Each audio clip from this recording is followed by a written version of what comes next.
This is going to be a video about J.K. Dobbins and the potential impact that he could have depending on whenever his return actually is in 2022.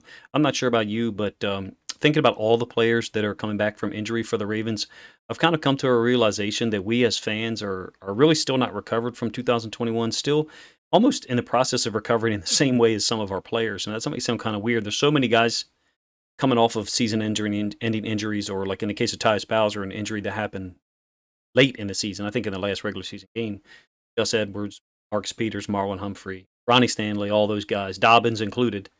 We're all in the same boat. We're still trying to recover from that blow to our psyche in terms of who we are as Ravens fans and as the organization. Even other guys, didn't even mention LJ Fort, Deshaun Elliott, who's no longer with the team, Odafe Owe. We're all trying to envision and project what this team will look like when and if all of those players return, along with the infusion of talent we've got from the rookies and free agent signings. I mean, it's kind of unbelievable to think about. We don't even talk about Marcus Williams at this point. It's so many other guys that we talk about in terms of their return, or the rookies, Kyle Hamilton, David Ajabo, Tyler Linderbaum, Travis Jones, of course.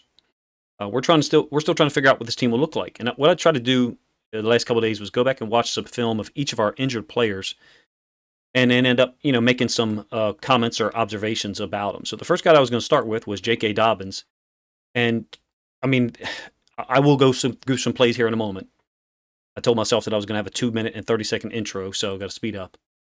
His vision, there are so many traits and so many skills. First of all, I hate the word twitchy.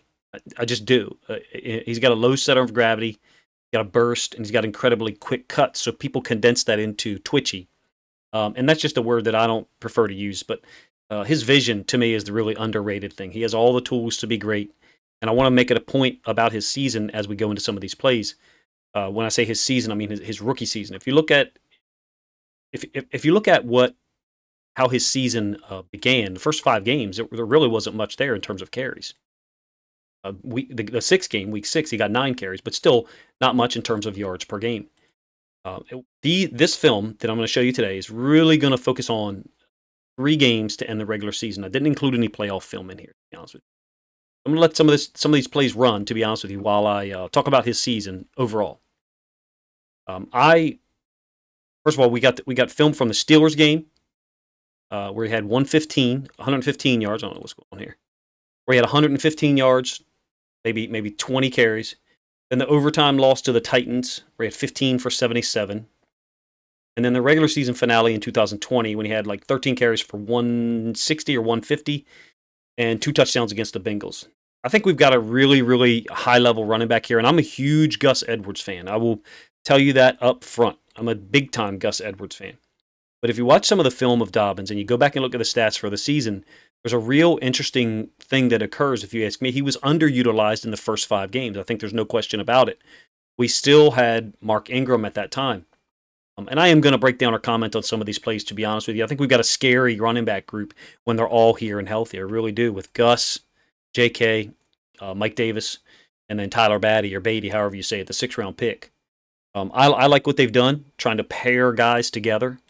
Meaning, I think Tyler Beatty or Batty is essentially J.K. Dobbins if Dobbins can't go in week 1. And I think that Mike Davis is essentially Gus Edwards if Gus Edwards can't go in week 1. I think that's the way that they did this.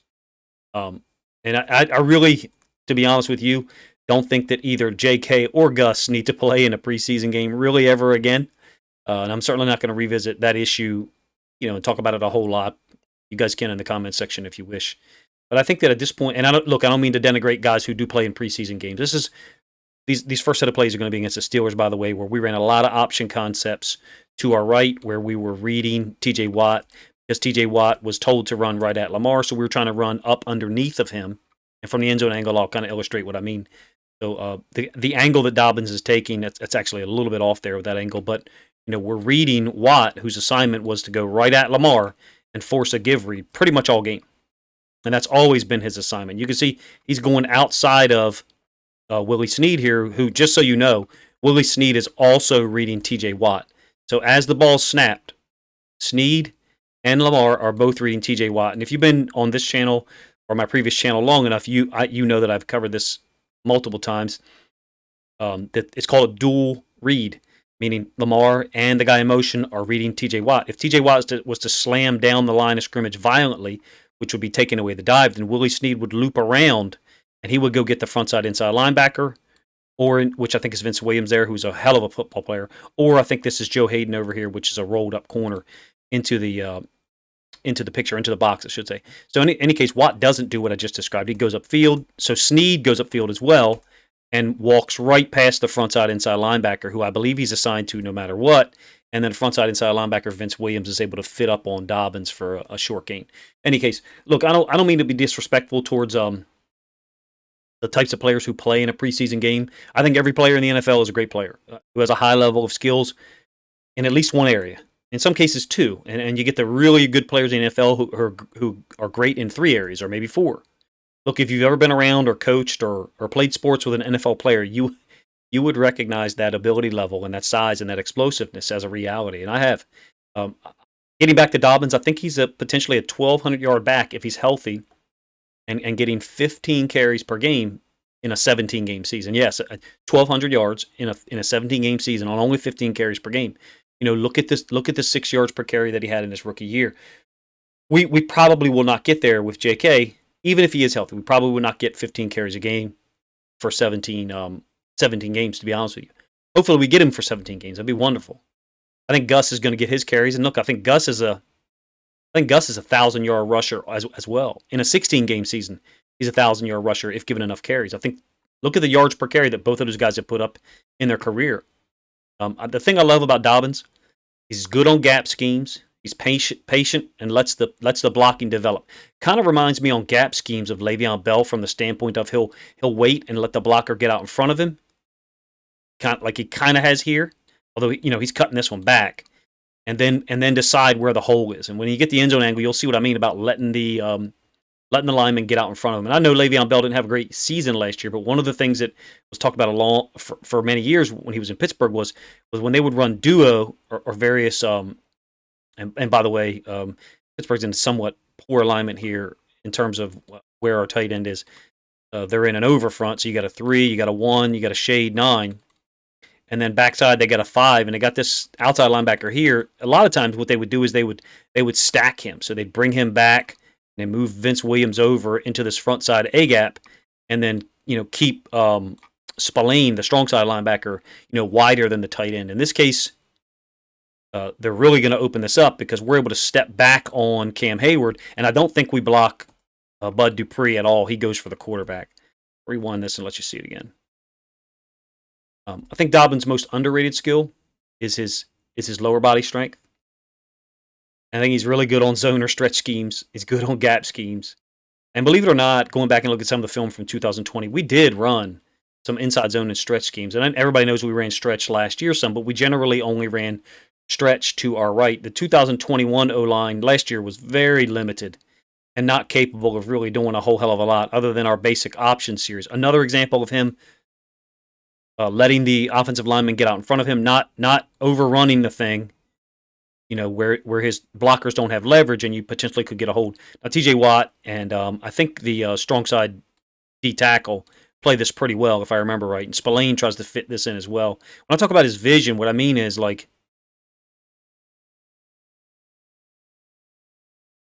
he's following his blocker, and I think he sees Cam Hayward flash here.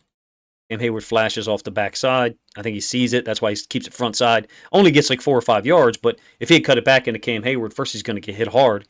Second of all, I don't think he's going to get much in terms of yards. This is later in the half against the Steelers. We're running a lot of speed option stuff. Some people call it load option, I think. First of all, for a guy who was not considered, he's retired now. I was always a huge fan, I can't lie, of Vince Williams. Boyle's going to get out and then try to cut him by diving at him. Vince Williams was not considered to be like an elite athlete in the NFL at an inside linebacker level. Watch what he does to Boyle. I almost called Boyle Todd Heap. I really did. Look at that. That's an incredible play. But then the thing about Dobbins is he just does not take solid hits that often. Williams hurdles, brings it back. I mean, Williams barely touches him. And then Dobbins has the awareness and short to get underneath the Cam Hayward and not take like a direct helmet-to-helmet hit. There's going to be another example here. I believe it might be this play. where Vince Williams is going to run. Vince Williams takes this like horizontal path, and you'll get a better view from the end zone angle. Watch how Dobbins is able to avoid the big hit from Williams. It looks like it's getting ready to happen. Here's Dobbins. There's Williams. Forgive me if I'm stopping this too much. I'm trying to set it up for you. Williams, shoot. Dobbins just slides past him and then doesn't go down. That's that lower body strength, man. I'm continually impressed by him. There's Williams again. Speed option. There's no outside linebacker. Look at the collision that you get between Boyle and it's a Highsmith. I always forget this guy's name, and it's bad because he's a good football player. Dobbins got the ball. Watch how, I don't know. Is that impressive to you guys at all? Like, I find this here to be something that, yeah, there is space for him to go to the sideline or whatever, but he's got a defender on his back hip. Spillane and Andrews are locked up together. Look at the space that he's able to find. He's a special talent. I don't think he's just a good running back. I think he's a special talent. I do want to make a point about his rookie season that it's probably been covered, but it's been over almost a year since we've even seen him play football.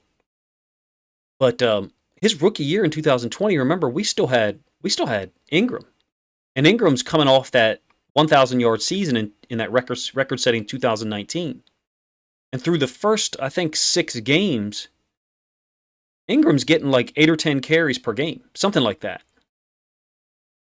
Another speed option. So just so you may not remember, this home game against the Steelers in 2020, at some point in the second half, they put 3 outside linebackers on the field. So they took one of their safeties off. And what they did was they put two outside backers, to one side. In this case, you got Dupree and I think Highsmith. God, if I said the wrong name, I feel stupid, but forgive me. They're all on the same side, and then Watt is over here. So basically what the Ravens were doing was wherever they had the one outside linebacker, we're running speed option there because we knew there was no safety to that side to help support. Andrews in another fight with an inside backer. Ricard going low on the corner. We're running away from the side where they have the extra defender. You'll get a better view of it here. So basically, when we were running read option, what the Steelers were trying to do was take away our read option by putting 2 outside linebackers on one side. So, they'd have a guy for the dive, and then they'd have a guy for the quarterback. So there'd be no read option play with the way we run it, which is, there's the dive, and then the quarterback opens up. He keeps it. There's no pitch on our option plays. Over here to the right, we're running speed option because they're a man down over there, essentially. So all we're doing is just pitching off Watt. And, of course, Watt and Dupree and Highsmith, they're trying to get an extra shot on Lamar. I know a lot of people don't like that, but that's football. When you run the option, Lamar's got to get his ass out of the way, and he does. Andrews riding Vince Williams out of there. But look, Dobbins doesn't go down. Look at all the contacts here. The only thing that brings him down on this play is the fact that he runs out of green grass. Anyway, getting back to 2020 and how explosive and impactful he was, after the first 6 games, those carries that were going to Ingram, they got transferred over to Dobbins. And I did a little bit of math, and you feel free to second guess or double check my math, all right? No problem. Through 5 games, Ingram had 45 carries in 2020. After week 5, Ingram got 27 rushes overall. So I'm talking about from week 6 through 17. And I think for some of those, he was inactive, all right? I'm just going to let these play. That was 2020. So we're talking about before that ridiculous, 17-game regular season was implemented. Anyway, my point for Dobbins' rookie year stats, 805 yards rushing on 133 or 134 carries. Because Ingram was coming off that 1,000-yard season in 2019, there was 3 guys there. There was 3 running backs. Dobbins was the rookie, and then you had Edwards and Ingram, who were the established guys. Now, once we got past week 5, once we got past week 5, or maybe it was week 6, sorry. After week 6, so from week 7 on, Dobbins averaged 72 yards per game, I think on 13 carries. Maybe it was 11 carries. That was, so basically Ingram had been moved to the back of the depth chart. He'd been moved to at least number 3, I should say. Essentially minimized or phased out. In the first 6 games or first 5 games, either 5 or 6, Dobbins averaged 26 yards per game. So what I did was, just to remember the impact that he had, besides watching the film here, I took his average for week 7 through 17.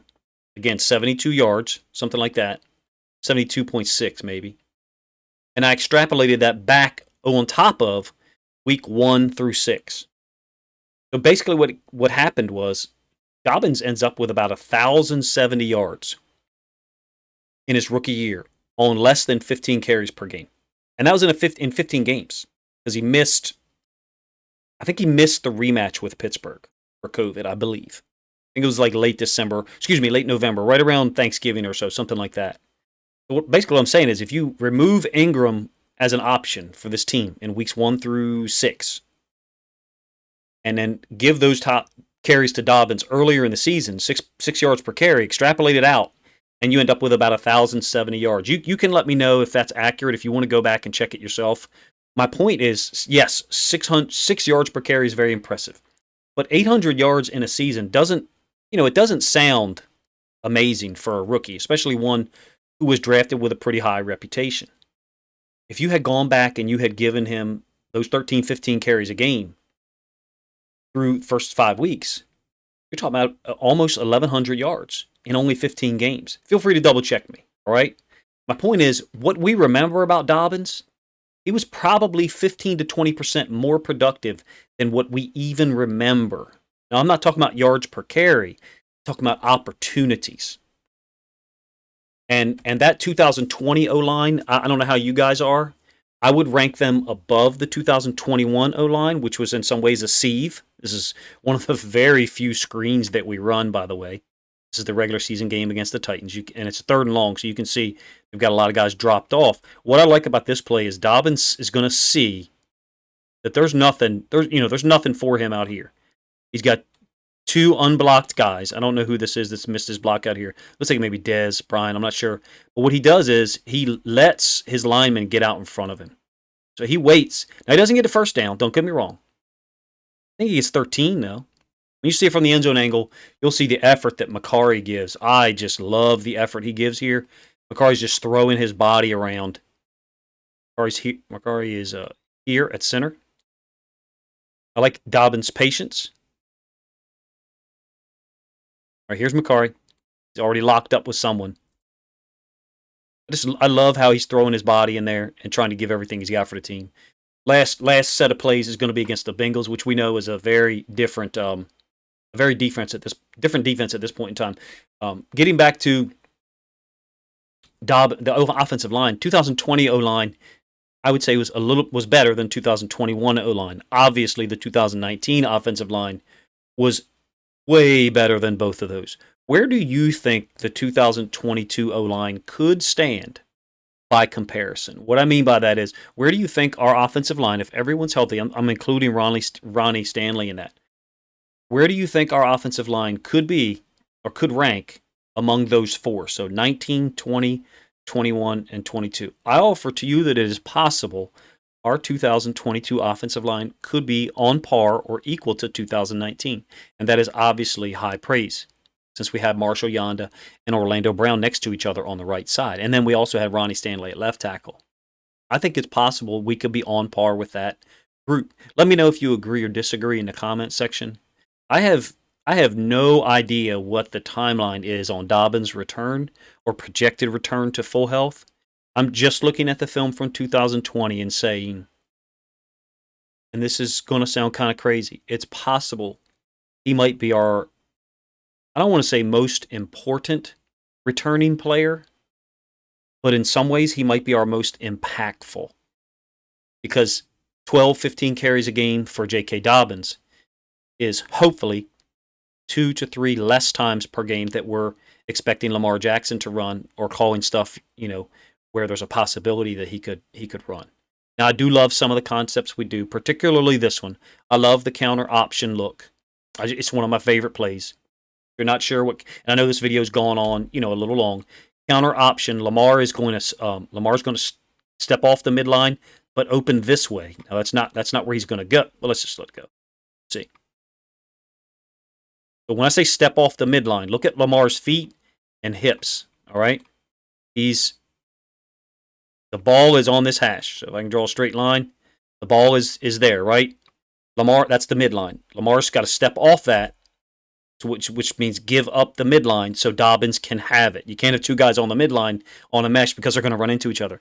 But what I love about our counter option plays is we got the quarterback open in one way, opening to our right, and then the running back is told to veer back to the left. That's Josh Bynes, by the way, who DJ Fluker's getting up to. You know, just two-way go here for Dobbins. Got this side of Fluker and that side, and Dobbins got to go one way or the other, or he's just got to try to stuff it and knock Fluker back into the hole.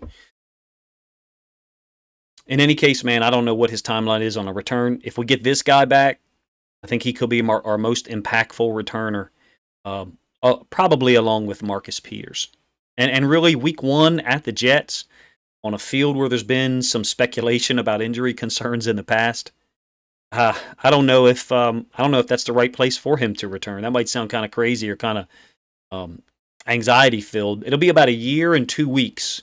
That was Josh Bynes there trying to tackle Dobbins. Again, just so you know, I think week 1 against the Jets will be a year and 2 weeks, almost exactly, since his season-ending injury in week 3 of the preseason.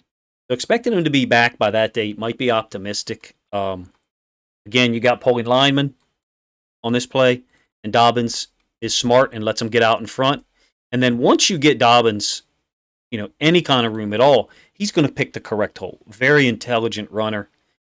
I would say he doesn't get rattled. There's never a moment where he looks like, oh crap, where am I going to go here? It looks like he's always capable of finding something, even if really nothing is there, to be honest with you. Some of my favorite runs that were here that I didn't really even talk about much was ones where like he just refuses to be taken to the ground. Just refuses. And obviously, the runs like this one are going to be most people's favorites. I get it. By the way, check out Tyler Huntley. I mean, Dobbins is fast enough to get the job done. Huntley opens up and then gets around here on the corner. Once Dobbins cuts this back, again off of a block, I think against Josh Bynes, and takes it to the house. Look at Huntley. Getting it. He looks a little lighter than I remembered last year. It looks like he put on some muscle mass, you know, from 2020 to 2021. This is Huntley right here. You guys can tell me from. Not Huntley. He's an aggressive runner. Special talent, if you ask me. Really, really excited about seeing that guy back. Don't know when it's going to happen. You guys let me know what you think of any of my thoughts or the breakdown. I know I didn't break down plays necessarily. I maybe broke down 5 of them. I'll do another one of these on Gus and pick out his 3 most impactful games, but not just from 2020. For Gus, I'm going to pick probably 2 games from 2020 and then 1 from 2019. I appreciate you guys checking out the video. If you haven't subscribed to the channel and you enjoy the content, please consider subscribing to the channel at this point. I appreciate you guys checking out the video. Comment down below if you have any thoughts or criticisms, or tell me what you enjoyed about the vid. Thank you guys for your time.